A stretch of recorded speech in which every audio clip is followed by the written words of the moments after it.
بسم اللہ الرحمن الرحیم۔ پروفیسر ڈاکٹر محمد عبدالرحمن جامی آپ سے مخاطب ہوں۔ سب سے پہلے تو میں آپ کو صمیم قلب سے دل کی اتھا گہرائیوں سے مبارکباد پیش کرتا ہوں کہ اللہ تعالیٰ نے اپنے فضل و احسان سے ایک مرتبہ پھر ہمیں رمضان المبارک جیسا پرنور مہینہ نصیب فرمایا۔ یہی وہ ماہ مبارک ہے جس کی نبی کریم رؤوف الرحیم صلی اللہ علیہ وسلم 3 ماہ پہلے ہی جس کے لیے دعا کیا کرتے تھے کہ یا اللہ ہمیں اس ماہ مبارک تک پہنچا دینا اور یہ ماہ مبارک ہمیں عطا فرمانا، اور اگر یہ ماہ مبارک ہمیں نہ ملتا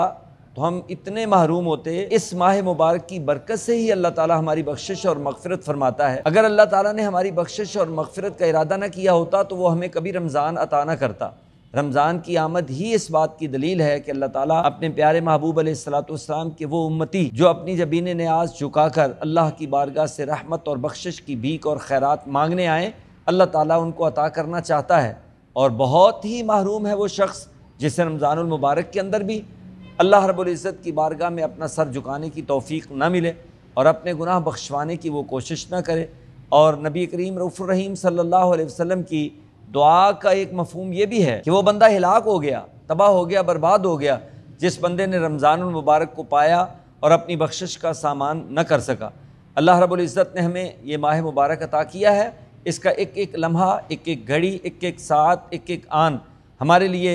اللہ رب العزت کی بہت بڑی نعمت ہے، اور ایک ساتھ بھی اس کی ضائع نہیں جانی چاہیے۔ حضور علیہ الصلوۃ والسلام نے ماہ شعبان کو ایک دن پہلے ہی، رمضان کی آمد سے ایک دن پہلے ہی ماہ شعبان کے اندر ہی ایک خطبہ ارشاد فرمایا تھا جس میں رمضان المبارک کی فضیلت بیان فرمائی، اور اس کا مقصد غالباً یہی تھا کہ کہیں ایسا نہ ہو کہ رمضان المبارک کا چاند طلوع ہو جائے اور میری امت کسی لمحے اور کسی گھڑی سے محروم رہے اور ان کو پتہ نہ ہو کہ یہ کتنی عظمت اور فضیلت والا مہینہ ہے۔ تو حضور نبی کریم صلی اللہ علیہ وسلم نے شعبان المعظم کی آخری تاریخ کو ہی یہ بتا دیا کہ جو مہینہ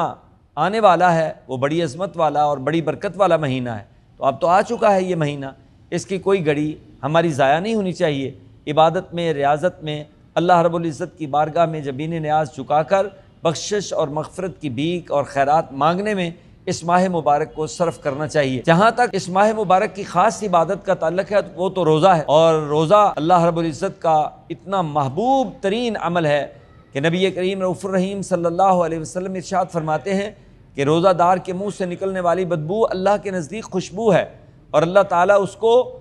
مسک سے زیادہ پسند کرتا ہے۔ اللہ تعالیٰ سے دعا ہے کہ اللہ تعالیٰ ہمیں روزہ رکھنے اور روزے کے صحیح معنوں میں تقاضے پورے کرنے کی توفیق عطا فرمائے۔ یقینی بات ہے کہ روزے کے کچھ تقاضے ہیں، اور ان تقاضوں میں سے یہ بات بھی ان کے اندر شامل ہے کہ ہم صرف بھوک اور پیاس خود برداشت نہ کریں، بلکہ اس بھوک اور پیاس کو برداشت کرتے ہوئے ہمیں دوسروں کی بھوک اور پیاس کا بھی احساس ہو اور ان کی مدد بھی کریں، اور ایسے لوگوں کی طرف بھی دیکھیں جن کو رات کو روزہ افطار کرنے کے لیے پانی اور کھجور تک میسر نہیں ہے، ہم ان کے لیے بھی محنت کریں، کوشش کریں اور ان کی ضروریات پوری کرنے میں اپنا کردار ادا کریں۔ اور پھر اس کے ساتھ ساتھ عالم اسلام کی طرف بھی ہماری توجہ ہونی چاہیے۔ فلسطین کے اندر جو مسلمانوں پر ظلم و ستم ہو رہا ہے، ایسے حالات میں ہمیں انہیں نہیں بھولنا چاہیے، بلکہ جب بھی ہم کھانا کھانے کے لیے بیٹھیں، اللہ کی نعمتیں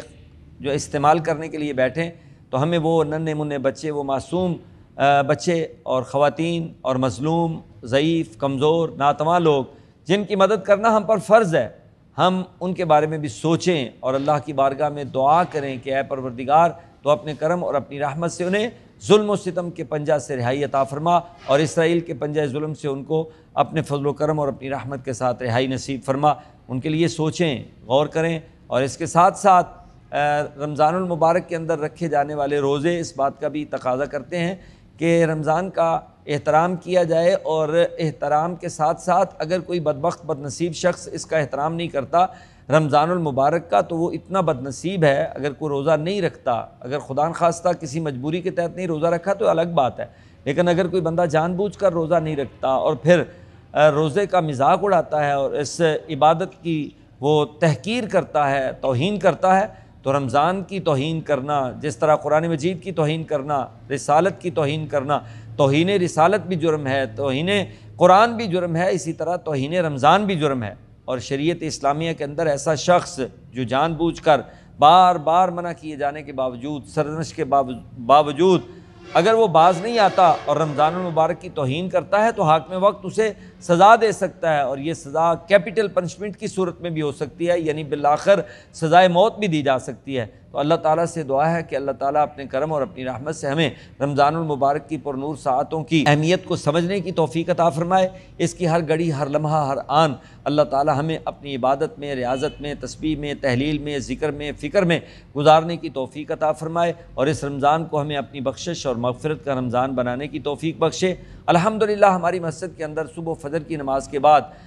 دینی مسائل پر درس ہوتا ہے، بعد میں عشاء کی نماز یعنی نماز تراویح کے بعد قرآن مجید کے ایک پارے کا ہم خلاصہ بھی پیش کرتے ہیں۔ قرآن مجید کی تعلیمات کا خلاصہ ایک پارے کا روزانہ تراویح کی نماز کے بعد بھی پیش کیا جاتا ہے۔ جن احباب کو ذوق ہو وہ اس پروگرام میں بھی شریک ہو سکتے ہیں، مسجد میں آئیں گے، بیٹھیں گے، یہاں